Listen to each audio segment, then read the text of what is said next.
Assalamualaikum warahmatullahi wabarakatuh. Hello everyone, how are you today? I hope all of you're gonna be okay.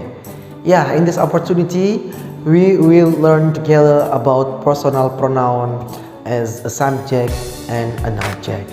Nah, pada kesempatan hari ini kita akan mempelajari tentang personal pronoun ataupun kata ganti orang anak-anak ya, baik itu posisinya sebagai subjek ataupun objek. Nah, nggak usah lama-lama, silakan kalian lihat tayangan berikut ini.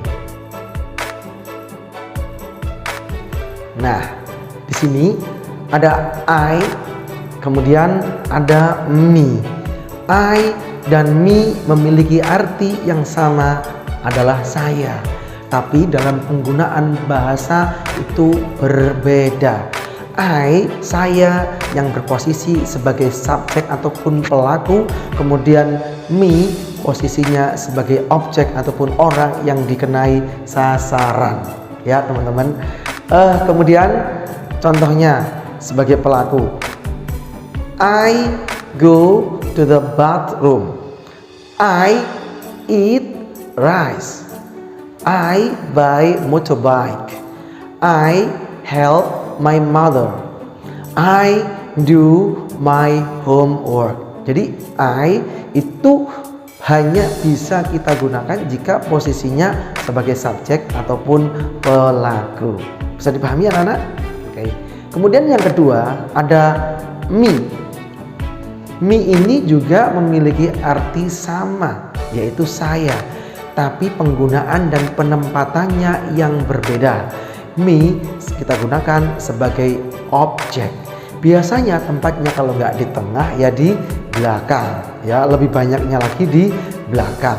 Semisal kamu membantu saya, nah posisinya saya di sini kan sebagai objek, berarti you help me, bukan you help I. Ini tidak benar. Jadi you help me. Oke, sekali lagi you help me. Ya. Kemudian Pak Guru mengajarku bahasa Inggris. Berarti bagaimana? The teacher teaches me. Nah, ini English lesson. Sekali lagi, the teacher teaches me an English lesson. Oke, di sini kata-kata me kita gunakan jika keadaannya adalah sebagai sasaran atau objek. Sudah bisa membedakan anak-anakku perbedaan antara personal pronoun as a subject or as an object? Sudah bisa membedakan? Ya, silakan dicoba ya. Baik, selanjutnya ada personal pronoun kamu, kata ganti orang kamu. Subjeknya bentuknya adalah you, kemudian objeknya bentuknya juga you. Misalkan kalau kita berbicara, hey, you always watch a movie every Sunday. Kamu selalu menonton film setiap hari Minggu. Maka posisi you di sini adalah sebagai apa? Sebagai subjek. Nah, kemudian bagaimana jika posisi you sebagai objek ataupun sasaran? Bisa ya, misalkan Andi selalu memberimu uang setiap hari Jumat. Berarti bagaimana? Andi always gives you money on Friday, ya, in every Friday, misalkan seperti itu. Jadi you dalam bentuk subjek dan dalam bentuk objek bentuknya sama ya. I sudah, kemudian you sudah, kemudian yang ketiga adalah they. They itu anak-anakku artinya adalah mereka. Nah, dalam bentuk objeknya sudah berubah menjadi them, bukan they lagi. Berubah menjadi them. Ya. Dalam bentuk subjek ataupun pelaku namanya adalah they, dalam bentuk objek namanya adalah them. They dan them ini sama-sama arti, yaitu mereka, namun penggunaannya yang berbeda. Bagaimana contohnya? How is the example? Here we go. Ini contohnya. Mereka selalu datang tepat waktu. Nah, mereka ini kan posisinya sebagai subjek, orang yang melakukan datang tepat waktu. Berarti kita harus menggunakan they. They always come to school on time. They, ya, subjek itu tempatnya biasanya di awal-awal. They. Kemudian yang kedua itu anak-anakku ada them. Silakan diperhatikan di sini. Ya, saya bingung artinya them itu apa Pak Guru, ya. Kemudian bagaimana cara penggunaannya? Nah, them itu juga memiliki arti mereka. Nah, bagaimana contohnya? Ya, posisikan saja mereka sebagai objek dan itu secara otomatis akan berubah dari they menjadi them. Ya, saya melihat mereka di pinggir sungai. Berarti bagaimana? I see them in the river bank. Misalkan ya, saya melihat mereka di kantin. Berarti bagaimana? I see them in the canteen. Ya, saya bermain dengan mereka, kan objek ya. Bagaimana? I play football with them. Jadi berubah menjadi them. Jadi kalian sudah tidak usah bingung lagi jika menemukan them. Them itu artinya adalah mereka. Kemudian selanjutnya adalah we. We itu artinya kita. Namun kita apabila posisinya sebagai objek maka akan berubah menjadi us. Akan berubah menjadi us, ya. Oke. Bagaimana cara penggunaannya? Silakan kita simak contohnya. Kita selalu mengerjakan tugas tepat waktu. Berarti bagaimana? We, nah kan kita yang mengerjakan tugas kita. Kita ini pelaku. We always do, ya, homework, ya. We always do or assignment on time. Jadi posisinya di sini we adalah sebagai pelaku. Nah, bagaimana jika posisinya kita ini sebagai sasaran atau objek? Sudah tidak menggunakan we lagi anak-anakku, tapi menggunakan us, ya. Bagaimana caranya? Kamu menghukum kita. Kamu menghukum kita. Siapa yang terhukum? Yang terhukum adalah kita. Kita sebagai sasaran. Berarti bagaimana? You punish us. Jangan you punish we, no. Tapi you punish us. Ya, jadi us. Nah, oke. Mereka memberi kita makanan. Berarti bagaimana? They give us. They give us snacks. Ya, jadi posisinya us ini adalah sebagai apa? Objek. Sudah bisa dipahami anak-anakku?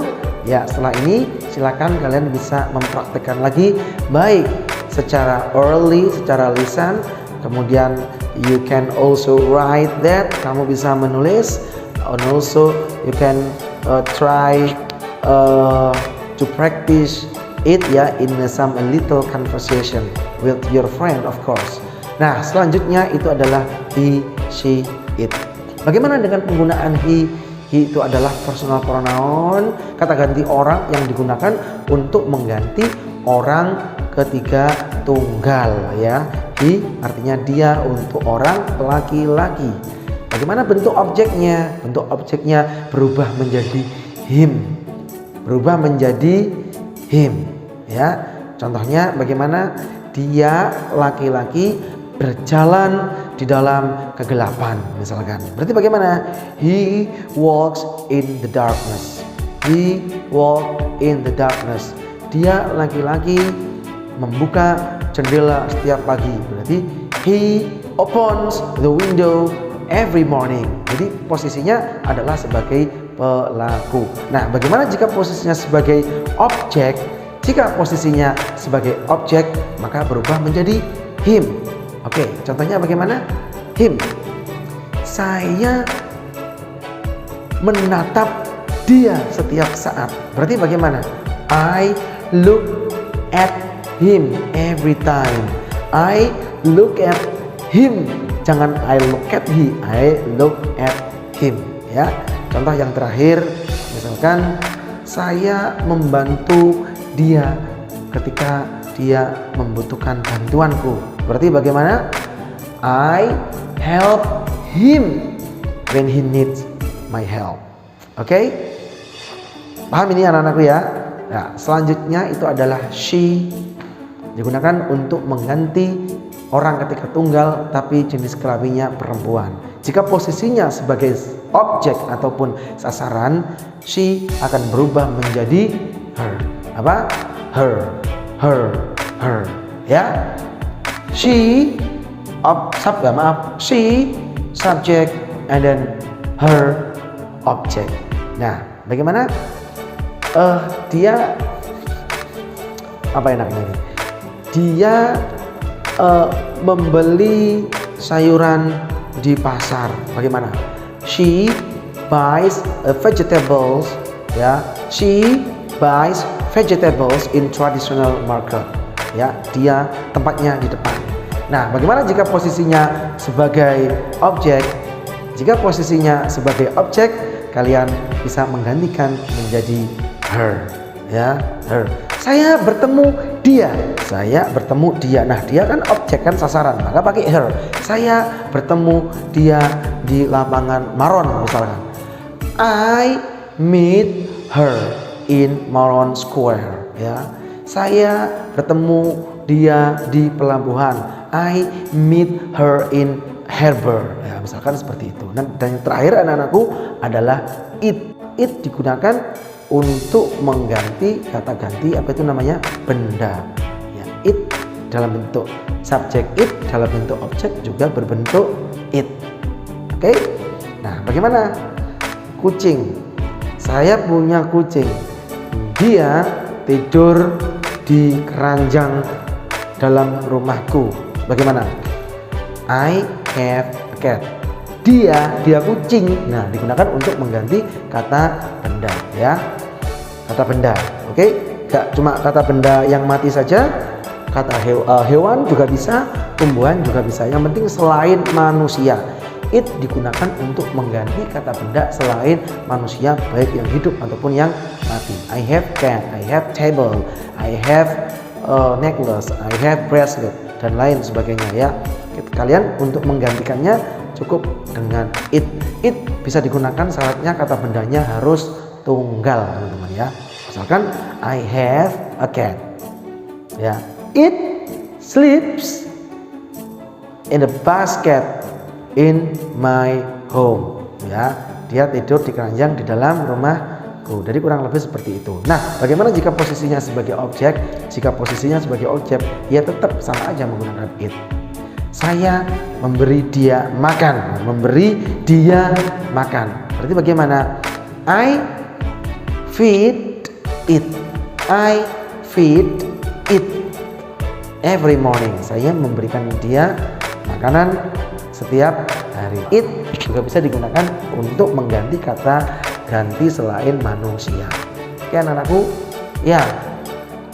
From the subject, I hope everyone, all of you can understand well, and it is very clear and very conceivable, sangat mudah sekali dipahami.